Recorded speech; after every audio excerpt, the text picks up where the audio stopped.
বন্ধুরা, good morning. কেমন আছো তোমরা সবাই? আশা করি তোমরা সবাই খুব ভালো আছো আর আমিও খুব ভালো আছি। পিএসসি ব্লগে তোমাদেরকে সবাইকে আবারও অনেক স্বাগত জানিয়ে ব্লগটা শুরু করছি। আশা রাখছি আজকের ব্লগটাও তোমাদের খুব ভালো লাগবে। সকালেই ঘুম থেকে উঠে গেছি। আজকে অনেকটা তাড়াতাড়ি ঘুম থেকে উঠেছি, কারণ আজকে প্রচুর কাজ আছে, তার সাথে কিন্তু অনেকটা তাড়াহুড়োও আছে, কারণ আজকে হাজব্যান্ড অনেক তাড়াতাড়ি অফিসে যাবে। তো এই জন্যই আমি আজকে সকালে ঘুম থেকে তাড়াতাড়ি উঠে গেছি। কিন্তু আমি এই শীতের মধ্যে এত তাড়াতাড়ি আমি ঘুম থেকে উঠি না, কারণ আমার প্রচুর অলস লাগে ঘুম থেকে উঠতে। আর আমি আগেই বলেছি আমি ঘুমাতে বেশি একটু ভালোবাসি। তো আমার মনে হয় সকালবেলা আমার আরেকটু জাগিয়ে ঘুমটা ভালো আসে, মানে সকালের ঘুমটা সবথেকে আমার বেশি ভালো ঘুমটা হয়। তো এই জন্য আমি সকালে খুব তাড়াতাড়ি উঠতে চাই না। তো আজকে উঠেছি, খুব কষ্ট করে উঠেছি বলতে পারো। আমার মতো কারা কারা আছো তোমরা অবশ্যই কমেন্টে জানিও তো, যে এরকম সকালবেলা তোমরা ঘুম থেকে উঠতে চাও না। আমি তো ঘুম থেকে উঠতেই পারি না, প্রত্যেক দিনই আমাকে ডেকে দেয়, না হলে হয়তো আমার প্রত্যেক দিনই ঘুম থেকে উঠতে 9টা বেজে যাবে। তো যাই হোক, হাজব্যান্ড যখন ভালো আর সাপোর্টে আছে তাহলে কিন্তু সব কিছুই সম্ভব। আজকেও ওই সকাল 6টার সময় উঠেছি, তারপরে দেখেছি কত কুয়াশা পড়েছে। এই কুয়াশার মধ্যে কিন্তু আমি কাজগুলো বাইরে কমপ্লিট করে নিয়েছি। তারপরে আবার ঘরে এসেছি রান্না করতে। রান্নাটা অনেক আগেই বসিয়ে দিয়েছিলাম, যেহেতু চিংড়ি মাছের মালাইকারি করতে অনেকটা সময় লাগে। তার আগেই আমি রাতে কিন্তু শিম ভাজা করবো বলে আগের দিনই সেটা ভেবে রেখেছিলাম, তাই রাতে কেটেই রেখেছিলাম। আগের দিন যদি আমরা ভেবে থাকি যে পরের দিন আমরা কী কাজগুলো করব, তাহলে কিন্তু কাজের অনেকটা এগিয়ে যায়। যেমন আমি ভেবেছিলাম যে কালকে রান্না করব কী, সেটা কিন্তু আমি আগের থেকেই ভেবে রেখেছিলাম। তাই রাতে আমি শিমটা কেটে রেখেছিলাম, সকালে উঠে বাসি কাজটা কমপ্লিট করে বাসি জামাটা চেঞ্জ করে নেব, তারপরে রান্নাটা বসিয়ে দেব। তো আজকে করব শিম ভাজা, তার সাথে করব চিংড়ি মাছের মালাইকারি। আর যেহেতু আলু ছাড়া চলে না, তাই একটু তার সাথে কিন্তু আলু সিদ্ধ করতেও দিয়ে দিয়েছি, মানে ভাতের মধ্যে আলু দিয়ে দিয়েছি। তো আমাদের মতো কী কী তোমরা ভালোবাসো জানিয়ে তো। যে আলু সিদ্ধ খেতে আমার খুব একটা ভালো লাগে না, কিন্তু আমার হাজব্যান্ডের খুব পছন্দ, মানে প্রিয় একটা খাবার বলতে পারো। তার সাথে যদি ডাল হয় তাহলে তো ওর তো আর কোনো কিছু লাগেই না। শিম ভাজাটা তো আমার অনেক আগেই হয়ে গেছে, তার সাথে চাও হয়েছিল। দুটো একসাথে খাওয়া দাওয়া হয়ে গেছে, দুটো না গো সরি, চাটা খাওয়া হয়ে গেছে, শিম ভাজাটা হতো। আর চিংড়ি মাছের মালাইকারি করবো, সেখানে তো নারকেলের দুধ ছাড়া তো কমপ্লিটই নয়।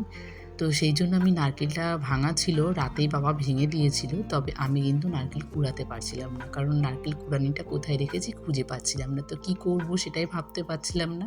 তাই ওকে আমি ফোন করে ডাকলাম যে আমাকে নারকেলটা এসে কেটে দিয়ে যাও।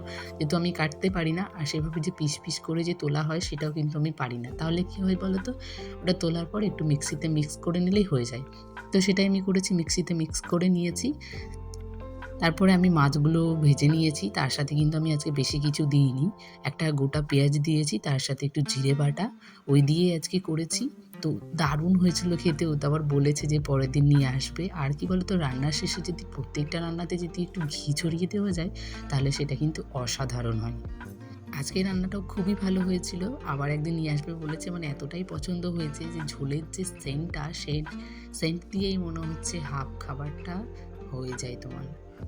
আর এত ভালো কালার হয়েছে, কালারটাও দেখতে খুব সুন্দর লাগছিল। তো একটু বলছিল লালটা একটু বেশি হয়ে গেছিলো, মানে আমি একটু শুকনো লঙ্কার গুঁড়োটা একটু বেশি দিয়েছিলাম। ও চেয়েছিল একটু হলুদ হলুদ হওয়ার কথা। তো একটু শুকনো লঙ্কার গুঁড়োটা ও কমই খেতে চায়, যেহেতু ওর পেটের প্রবলেম আছে। একটু কিছু হলেই ওর মানে একটু পেটে খুবই অসুবিধা হয়ে যায় খাওয়া দাওয়াতে। এই জন্য খুব মানবিজ করে কিন্তু ওকে রান্নাবান্না করে দিতে হয়। তো সেদিন বলেছিল না ভালোই হয়েছে, তবে কালারটা একটু বেশি হয়ে গেছে। তো এদিকে আমার রান্নাবান্না কমপ্লিট হয়ে গেছে। তারপর ওকে আমি অফিসের টিফিন দিয়ে দিয়েছি, ও টিফিন নিয়ে চলে গেছে। ও তো নিজের কাজের উদ্দেশ্যে বেরিয়ে পড়েছে, তাহলে তো আমাকেও বাড়ির কাজগুলো কমপ্লিট করে নিতে হবে। তাই আমিও রান্নাঘরটা একটু ক্লিনিং করে নিলাম, তারপরে ভাতটা আবার গ্যাসের উপরে রেখে দিলাম, তারপরে ঘরটা মুছে নেব। আর এখানে মাম্মামকে কিছু ফল খাওয়ানো ছিল, তো সেই ফলগুলো মাম্মামকে দিয়েছি। মাম্মাম বাটিতে বাটিতে একটু খেয়ে বেড়াচ্ছে, তার মাঝখানে আমি একটু ঘরটা মুছে নিচ্ছি, কারণ মাম্মামের খাওয়া হতে হতে আমার ঘরটা মোছা হয়ে যাবে। তারপর মাম্মামকে স্নান করিয়ে দেবো, স্নান করিয়ে খাইয়ে ঘুম পাড়িয়ে দেবো, তারপরে আমি যাব স্নান করতে, তারপরে করব পুজো। তো এই হয় আমার প্রতিদিনের সকাল থেকে পুরো রাত পর্যন্ত রুটিন বাই রুটিন, প্রতিদিনই একই রুটিন চলে আসে। সেভাবে আমাকে কাজগুলো কমপ্লিট করতে হয়, তাহলে মামামকে নিয়ে খুব তাড়াতাড়ি কাজগুলো আমি করতে পারি। আর এখানে ঘোষ দুধ দিতে এসেছিল, তাই ডাক দিয়েছিল, তাড়াহুড়ো করে যাচ্ছিলাম, যেতে যেতে তো প্রায় পড়েই যাচ্ছিলাম। আর এখানে আমি দুধটা এনে বাইরে রাখি না, যেহেতু বিড়ালের প্রচুর উৎপাত, কখন এসে খেয়ে নেবে বুঝতেই পারবো না, তো ফ্রিজেই রাখি। আর আমি যখন কাজ করি তখন তো আমার প্রত্যেকটা কাজের কাছে কিন্তু মাম্মাম আসে, তাই মাম্মামকে নিয়ে কাজ করতে একটু দেরি হয়ে যায় আর অনেকটা লেটও হয়ে যায়। তো মাম্মামকে একটু আমি এখন বাইরে পাঠিয়েছি, যেহেতু আমি একটু খাটটা এখন পরিষ্কার করব। তো মাম্মামের তো একটুতেই অ্যালার্জি বলতে এখনও সেভাবে বুঝতে পারি না, তবে কিন্তু মাম্মামের একটু ধুলো টুলো থাকলে না একটু ঠান্ডা লেগে যায়, মানে খুব হাঁচি আর কাশি হয় আমার মতোই।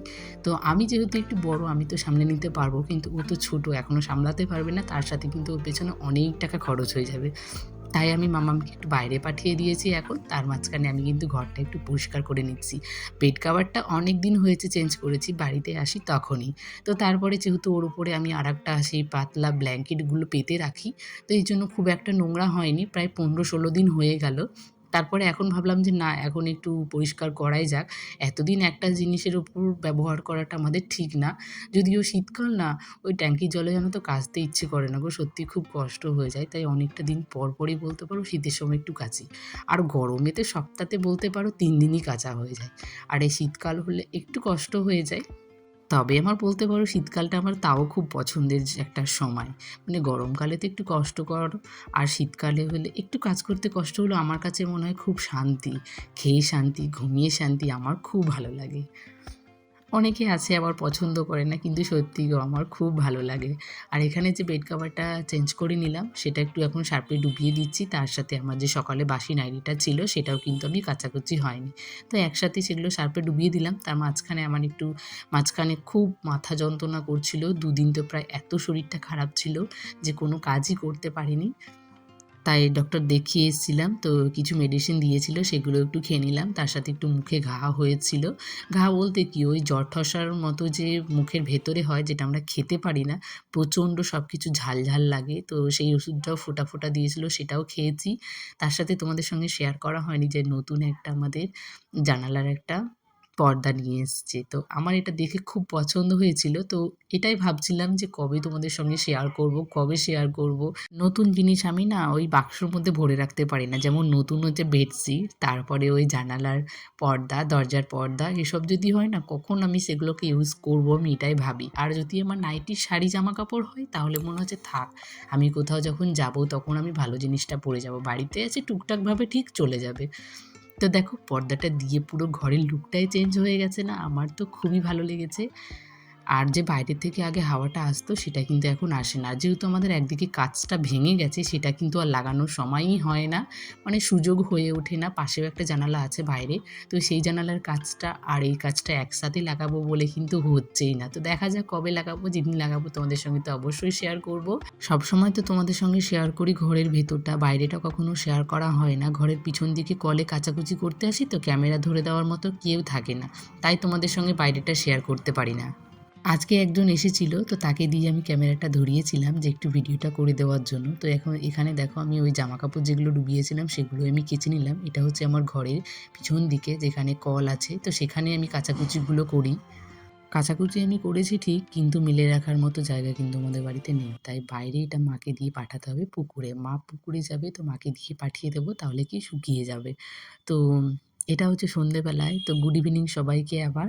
তো সন্ধেবেলায় একটু টিফিন বানিয়ে নিলাম, সবাই মিলে একটু মুড়ি খাবো। তাই এখানে ওই পেঁয়াজ কলি ভাজা করেছিলাম, তার সাথে করেছিলাম একটু কুমড়োর চপ, ব্রোকলি ভেজেছি। তো এই ৩-৪ রকম দিয়ে সন্ধ্যের টিফিনটা আজকে হয়ে যাবে। তো বেশ ভালোই লাগে এসব খেতে। তেলে ভাজা হলে তো আমাদের আর কেউ কিছু চায় না।